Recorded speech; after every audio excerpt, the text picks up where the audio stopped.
बाई जीव थोडा विठ्ठल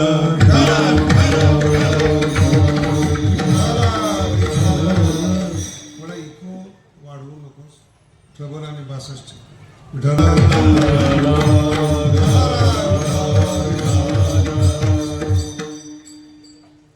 श्रृंग ऋषी यांची ही भूमी आहे तपोभूमी शिंगोरी आणि त्यामध्ये सगळ्यात महत्त्वाचे या गावाला वळण देणारे सगळ्यात पहिले खेमदास महाराज आहेत आणि मग त्यांच्याच काळामध्ये भगवान बाबा वामन भाऊ नारायण महाराज हळूहळू आले. एक हिरो असतो पा हिरो त्याचं एक आकर्षण असतं. जेवढी तरुण पिढी आहे ना तरुण पिढी म्हाताऱ्या माणसाला तर पहिलाच राग असतो त्याला स्वतःचाच राग असतो. तो पिढीचा काय त्याचं शरीर चालत नाही त्याला ऐकू येत नाही त्याला दिसत नाही. हळूहळू शक्ती क्षीण होते ती स्वतःवर राग व्हायच्या ऐवजी दुसऱ्यावर राग. मराठी कळली का? ज्ञानोबाची एक मूवी सुंदर आहे मस्त आहे काय कीर्तन. कुहीला हाती काय खाये कोढी जायचं.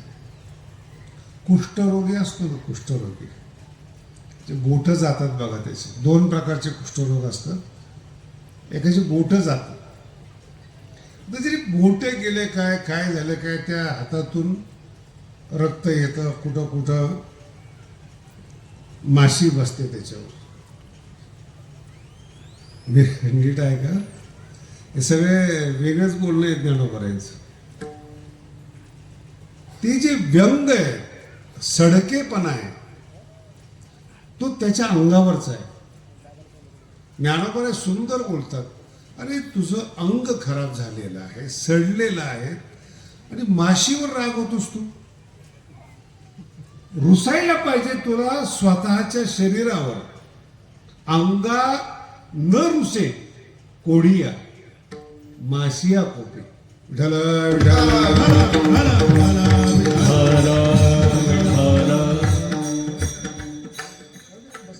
अरे बस नंतर मी सांगतो तुम्हाला डिस्टर्ब नको. विठ्ठल विठ्ठल अंगा न रुसे हे तुमचं आमचं जीवन आहे बरं का. नाही एखाद्याला बुद्धी मग त्यांनी स्वतःवर घुसायला पाहिजे ना. माझ्या कीर्तनामध्ये एखाद्या माणसाने 2-3 ताना जास्त मारले. ऐकायला आलेले असतात लोक काही वेगळ्या प्रकारचे असतात. काही पाहायला येतात काही ऐकायला येतात काही टोमणे मारायला येतात काही चुका काढायला येतात. जेवढ्या बुद्धी आहेत तेवढे प्रकार आहेत माणसामध्ये. ताना जास्त मारले. कीर्तन झाल्यानंतर तो मला म्हणतो महाराज त्या गायकाला पुढच्या वेळेस उभं नका करू. म्हणलं काय झालं? तो मला सांगतो बघ कीर्तन तुला उभं करायचं अंगा न रुसे म्हणून म्हणलं मराठी कळणं फार अवघड आहे. म्हणलं काय झालं काय तू सांगणार का मला आता कीर्तनात कुणाला उभं करायचं? मी सांगतो म्हणे तुम्हाला. काय झालं विनाकारण ताने मारत होता म्हणे तो वकाऱ्या टाकत होता आलाप वगैरे असतात ना. संगीत आणि साहित्य हे आयुष्याचे डोळे आहेत महाराज. नाद ब्रह्म जेव्हा गायलं जातं संगीत समाधी लागते त्याच्यामध्ये. ज्ञानोबा याच्यामध्ये निष्णात होतात. माऊलींच्या गाथ्यामध्ये 1000 प्रकारचे अभंग आहेत आणि 1000 प्रकारच्या चाली आहेत. आता आपल्याला खोडी असतात पण चाली नसतात. आपण गाता गाता पण खोड करतो. ते अंगा न रुसे. मग त्याला मी समजून सांगितलं गाऊ दे चांगला गातोय मला राग येतो म्हणे. म्हटलं त्याचा राग तुला कळत नाही त्याचा राग तुला यायला पाहिजे. नाही कळत त्याचा राग तुला येत नाही म्हणजे म्हणता येत नाही त्याचा राग तुला यायला पाहिजे.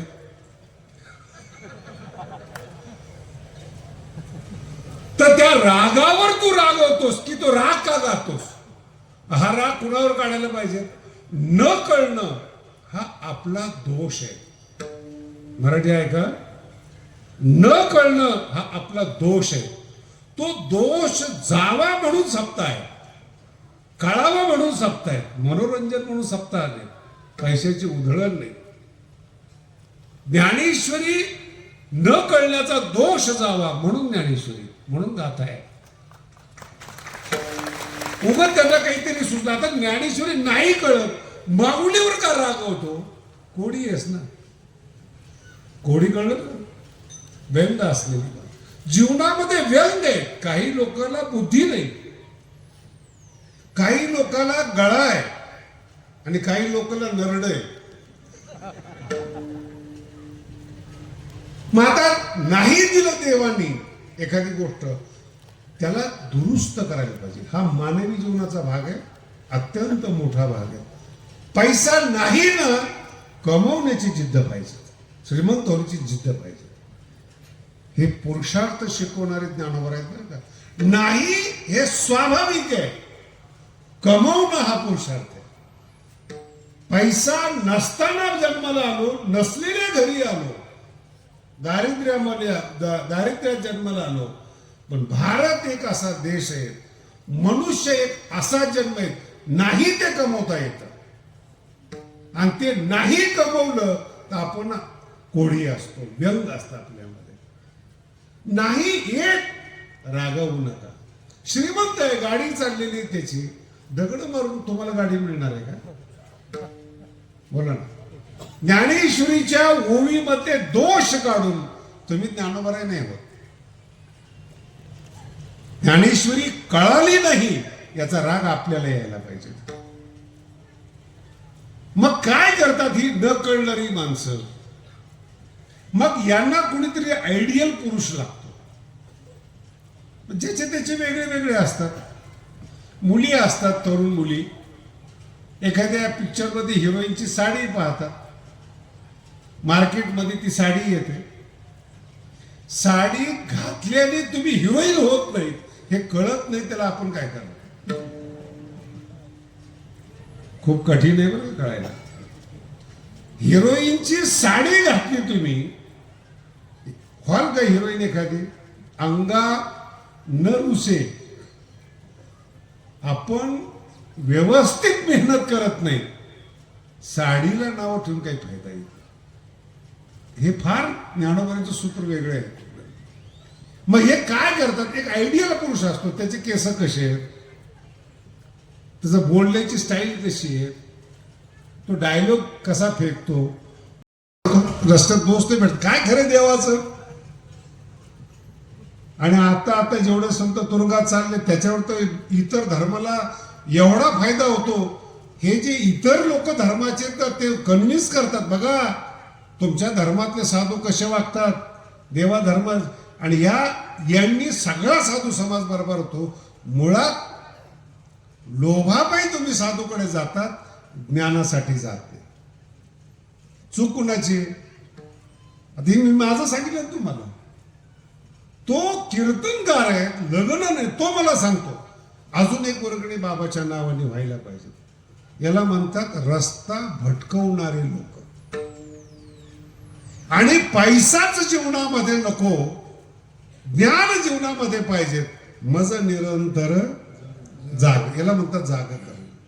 गरीबाची पोरं कलेक्टर होतात, पैशाने का ज्ञानाने? आणि जो ते शिकवतो तो महान आहे, तो जाग करणार.